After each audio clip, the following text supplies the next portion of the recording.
Trhová kapitalizácia 3 bilióny dolárov, 32,9 miliardy dolárov v príjmoch z cloudu. Ale môže sa impérium Microsoftu zrútiť kvôli jednému startupu? Takmer polovica budúceho cloudového impéria Microsoftu závisí od jediného startupu, ktorý spáli. 12 miliárd dolárov každý štvrť rok. Som Josh a v dnešnej epizóde relácie The Infographic Show odhalíme obrovský rozchod Microsoftu, ktorý by mohol navždy zbankrotovať OpenAI a ChatGPT. Microsoft do startupov nielen investuje, dostane ich do pasce. Zakladateľom dávajú až $150,000 vo forme bezplatných kreditov na Cloud Azure. Nie v hotovosti, ale v digitálnych poukážkach. Tieto malé firmy strávia mesiace budovaním svojich produktov na Azure, pričom každú databázu a pracovný postup prispôsobujú vlastníckym formátom Microsoftu. Keď sa im minú bezplatné kredity, sú v pasci. Ak odstránia backend, ich aplikácie spadnú, takže začnú platiť skutočné peniaze. A teraz sú uviaznutí v tejto architektúre. Obracajú sa na firemné kreditné karty, platia podľa spotreby a len tak Microsoft premení bezplatné kredity na skutočné peniaze, ktoré priamo tečú do jeho účtovníctva. Ale nie sú to len malé startupy, ktoré uviaznú v digitálnej sieti Microsoftu.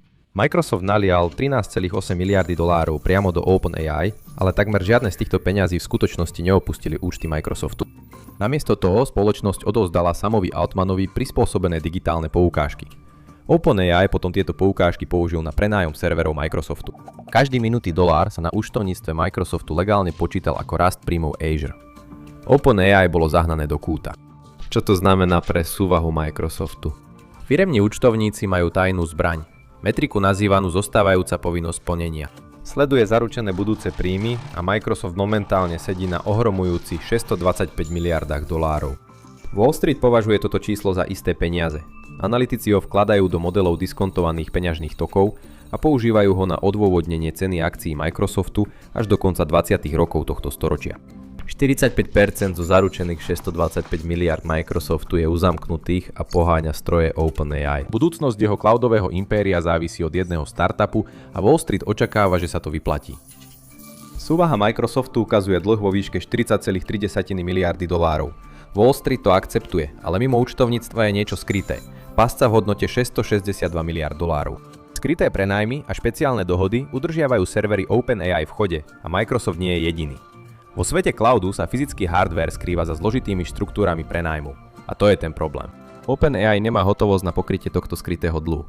Finanční analytici z Deutsche Bank si prepočítali čísla. Odhadli, že OpenAI minie 143 miliard dolárov, kým začne skutočne zarábať. Spoločnosť, ktorá každých 12 mesiacov spáli miliardy dolárov, práve priniesla svojmu najväčšiemu investorovi najväčší nárast zisku v nedávnej korporátnej histórii.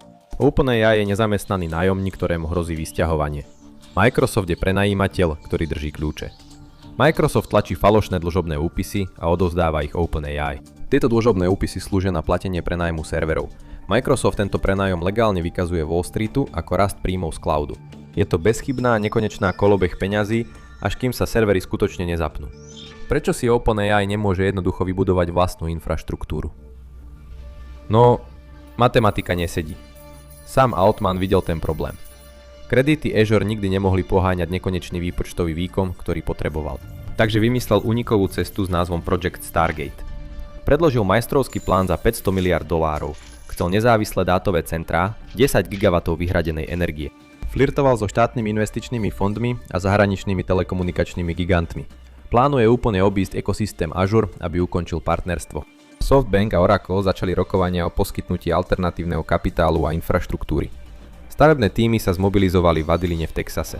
OpenAI sa pripravoval na výstavbu zariadenia s výkonom 1,2 GW, pričom jedno miesto slúžilo ako východiskový bod pre rozsiahlu infraštruktúrnu expanziu v hodnote 665 miliárd dolárov do roku 2030. Všetko, čo potrebovali, bolo financovanie. Banky si prešli zverejnené údaje, prepočítali deficit, zaznamenali oneskorenia pri povoľovaní a spočítali nedostatok inžinierov na chladenie obrovských serverových stojanov. Wall Street odmietol staviť 500 miliárd dolárov, súkromní investori sa toho nechceli dotknúť. OpenAI potichu zrušilo svoj hlavný plán. Znížili plánovaný vlastný výpočtový výkon, stiahli sa k existujúcej infraštruktúre. Chýba im kapitál na vybudovanie vlastných pevností a marže na ďalší prenájom serverov od Microsoftu. Úverová kapacita Azure toto spaľovanie hotovosti neuniesie. Microsoft zostáva financovať závislý subjekt, ktorý nedokáže splatiť istinu. Ako fyzický hardware urýchľuje túto krízu? Microsoft rozkladá svoje obrovské náklady na servery na 6-ročné účtovné obdobie. Týmto sa ich štvrťročné výdavky na papieri držia nízko, ale umelá inteligencia nečaká. Najmodernejšie tréningové modely robia špičkové GPU zastaranými už za 36 mesiacov. Každý čip, ktorý dnes kúpite, je zajtrajší zastaraný hardware. Predstavte si doručovaciu spoločnosť, ktorá si kúpi úplne novú flotilu nákladných aut. Celú túto flotilu musia vymeniť každých 18 mesiacov, pretože staré auta zrazu nedokážu doručovať balíky dostatočne rýchlo. To je ekonomická realita hardvéru pre umelú inteligenciu. Finančné modely analytikov odhaľujú $176 miliárd skrytého znehodnocovania GPU naprieč technologickým sektorom. Microsoft dnes vykazuje rekordné zisky tým, že ignoruje fyzické opotrebovanie svojho vlastného hardvéru. Keď sa skutočný cyklus výmeny prejaví v účtovníctve, účet za kapitálové výdavky prudko vyskočí. Tieto modely míňajú hotovo závratným tempom. OpenAI generuje štvrťročné straty vo výške $12 miliárd, ale Forbes odhaduje, že samotný model na generovanie videí Sora spotrebuje každý jeden deň $15 miliónov v hotovosti. Nezabudnite dať like, zdieľať a prihlásiť sa na odber. Prevzatie AI neprichádza, už je tu. A my sa budeme snažiť naďalej odhaľovať skutočný príbeh. Generovanie videa nie je len text na steroidoch. Každý jeden pixel musí byť vypočítaný a vykreslený v poradí. Vyžaduje si to exponenciálny nárast surovej výpočtovej sily. Kapitálové výdavky spoločnosti Microsoft zrástli o 66% na $37,5 miliardy za jediný štvrť rok, aby to mohli podporiť. Technologický gigant nakupuje pozemky, ale aj betón, aby uspokojil teoretický dopyt, ktorý si OpenAI doslova nemôže dovoliť využiť. Tajvanská spoločnosť na výrobu polovodičov, TSMC, funguje ako fyzická brzda globálnej umelej inteligencie. Vyrábajú 90% pokročilých kremíkových čipov na Zemi. Korporátny dopyt prevyšuje ich fyzickú kapacitu továrni trojnásobne. Procesy extrémnej ultrafialovej litografie sa nedajú urýchliť. Chemické leptanie sa nedá preskočiť. Každý čip musí vzniknúť vo vysoko špecializovaných čistých miestnostiach. Pri dokonalom váku a extrémnej kontrole atmosféry technologickí giganti sedia na miliardách hotovosti, ktoré nemôžu minúť. Zatiaľ čo ich súčasné servery strácajú hodnotu každý jeden deň. TSMC sa snaží rýchlo rozširovať. Plánujú rozšírenie v hodnote 52 až 56 miliárd dolárov v roku 2026. Ale ani to nestačí dobehnúť dopyt. A bude to ešte horšie. Jeden dátové centrum s výkonom 1 GW vyžaduje tisíce kilometrov hrubých medených káblov. Meď sa míňa. Báne v Južnej Amerike majú problém uspokojiť dopyt. Káble, elektrina, chladenie, všetko musí byť dokonalé. Jedna chybajúca súčiastka a celá prevádzka sa zastaví. Je to miliardová hra na čakanie. A to nie je jediný problém. V celom odvetvi dátové centrá spotrebujú denne 449 miliónov galónov vody. Hyperskalové zariadenia spotrebujú až 5 miliónov galónov pitnej vody každých 24 hodín len na to, aby zabránili doslovnému rozstaveniu serverových stojanov. Štandardné chladenie vzduchom už pri moderných hustotách hradskov úplne nestačí. Zariadenia musia privádzať studenú vodu priamo kremíkovým čipom, aby udržali prevádzkové teploty. Miestne samosprávy začínajú panikáriť. Zásoby mestskej vody klesajú, zatiaľ čo serverové farmy sa neustále rozširujú. Na Floride zasiahli regulátori prísnymi novými pravidlami, aby zabránili prudkému nárastu účtov za služby pre obyvateľov. Legislatíva sa zameriava na obrovskú spotrebu energie a vody pri výstavbe nových dátových centier. Stredozápad čelí nedostatku vody. Miestne mestské rady prijímajú núdzové moratória na vydávanie povolení pre nové zariadenia. Uprednostňujú pitnú vodu pre svojich občanov pred infraštruktúrou umelej inteligencie. Hyperskalerom je znemožnený prístup k lukratívnym nehnuteľnostiam, pretože miestna podzemná voda nedokáže zvládnuť tepelnú záťaž. Hyperskalery sú v panike. Opúšťajú tradičné chladenie vzduchom a prechádzajú na kvapalinové systémy s priamym chladením čipov. To znamená vytrhnúť celé jednotky vzduchového chladenia a priamo na najhorúcejšie kremíkové čipy namontovať kovové chladiace dosky. Inžinieri musia viesť kilometre potrubí s tlakovou chladiacou kvapalinou priamo nad stojanmi, v ktorých je aktívny hardware v hodnote miliárd dolárov. Samotné materiálové náklady na toto potrubie úplne zničia základné rozpočty na výstavbu. Ak čo je len jediný únik v chladiacom potrubí kvapne na základnú dosku, okamžite zničí čipy v hodnote miliónov dolárov. Potrebný kapitál v podstate zdvojnásobuje počiatočné náklady na výstavbu, Microsoft túto sumu hradí v plnej výške vopred. Čo sa stane, keď hardware dosiahne svoj absolútny limit? Generatívna AI funguje ako biznis len vtedy, ak sú marže obrovské. Práve tie tučné zisky majú zaplatiť za hory ocele, kremíka, vody a elektriny, ktoré pracujú ďaleko v zákulisí. OpenAI historicky účtoval prémiové ceny za prístup k aplikačnému programovému rozhraniu, teda API. Využívali svoju monopolnú pozíciu na vyčerpávanie rozpočtov podnikov. Trh z API sa mení na komoditné boisko. OpenAI spustil model GPT-5.2 Frontier a stanovil cenu na $1,75 za milión vstupných tokenov. Predpokladali, že spoločnosti z rebríčka Fortune 500 jednoducho absorbujú náklady, aby si udržali prístup. Predpokladali, že ich dominancia zostane zachovaná. Neočakávali, čo príde ďalej, prišla čínska konkurencia, nesnažili sa preplatiť OpenAI, nestávali biliónové serverové impéria od nuly. Použili destiláciu modelov. Namiesto trénovania umelej inteligencie od nuly si kúpili prístup k API najlepšieho modelu OpenAI. Položili milióny pokročilých matematických a programovacích otázok. Zachytili odpovede a potom na týchto výstupoch trénovali menšie, efektívnejšie architektúry a to všetko bez platenia nákladov na trénovanie. DeepSeek vydal svoju architektúru V3.2 a vyrovnal sa výkonom americkým modelom Frontier. Znížili cenu svojho úplne rovnakého balíka tokenov na 28 centov. Zo dňa na deň sa prémiová cena zrútila. Vypukla globálna cenová vojna.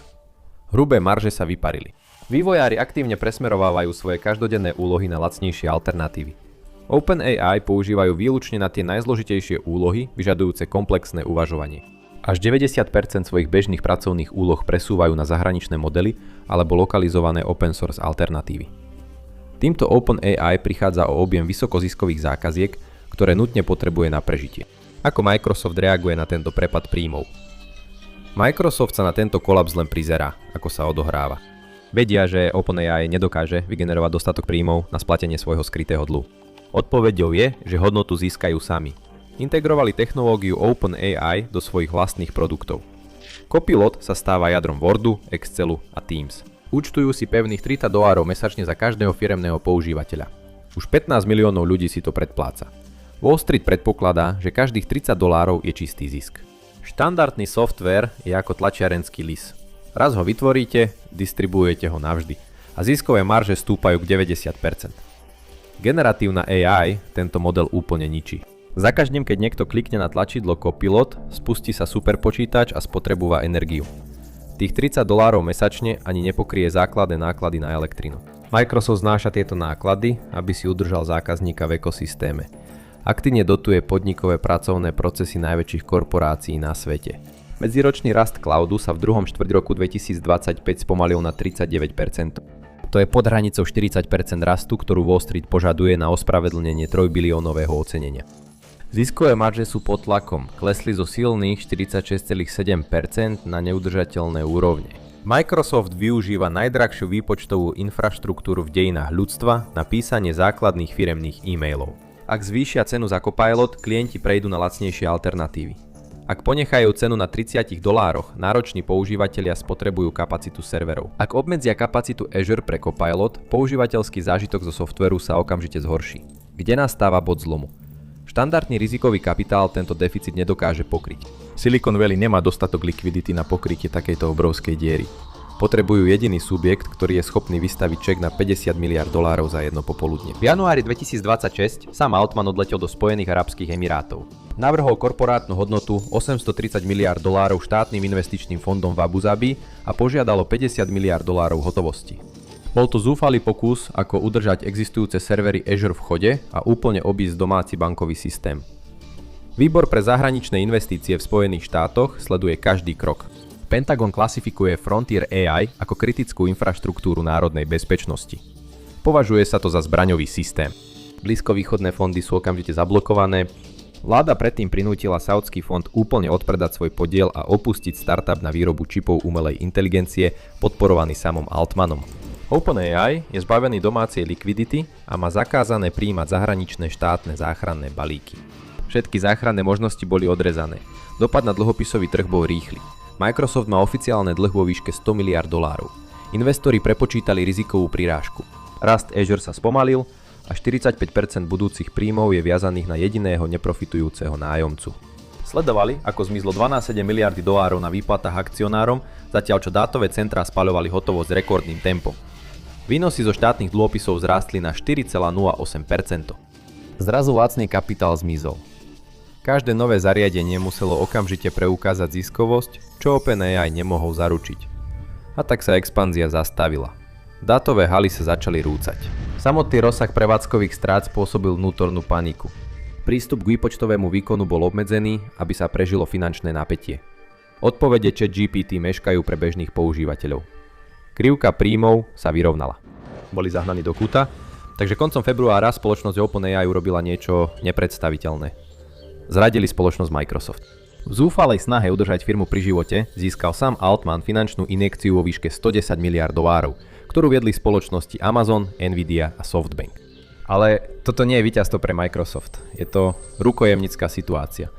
Aby získali $50 miliárd od Amazonu, musela spoločnosť OpenAI súhlasiť s tým, že obrovské sumy peňazí investuje do Amazon Web Services. Kanibalizujú Azure. Dokonalá nekonečná slučka peňazí je oficiálne prerušená. Microsoft zostal s miliardami v zastarávajúcom hardvéri, zatiaľ čo ich nezamestnaný nájomník si balí veci a sťahuje sa cez ulicu. Microsoft nalial do OpenAI miliardy v podobe falošných digitálnych kreditov. OpenAI im to oplatila tým, že odišla a nechala Microsoft s miliardami v skutočných fyzických záväzkoch. Účtovné triky boli len dymová clona a ilúzia. Zrada Microsoftu zo strany OpenAI a stiahnutie Microsoftu so sebou je len prvý domino efekt. Wall Street sa pozerá na software, ale spoločnosti, ktoré stavajú fyzický hardware pre umelú inteligenciu, skrývajú úplne iné, oveľa smrteľnejšie finančné tajomstvo. Praskliny v tom základe sa už tu začínajú otvárať, rozvod možno ešte nie je oficiálny, ale už trávia čas oddelenie. Teraz Microsoft zostáva premýšľať nad tým, čo mohlo byť. Ale problémy OpenAI zďaleka nie sú zažehnané. Zistite viac o ich problémoch s tokom peňazí vo videu OpenAI prichádza o miliardy. ChatGPT je odsúdený na zánik. Alebo kliknite na toto video.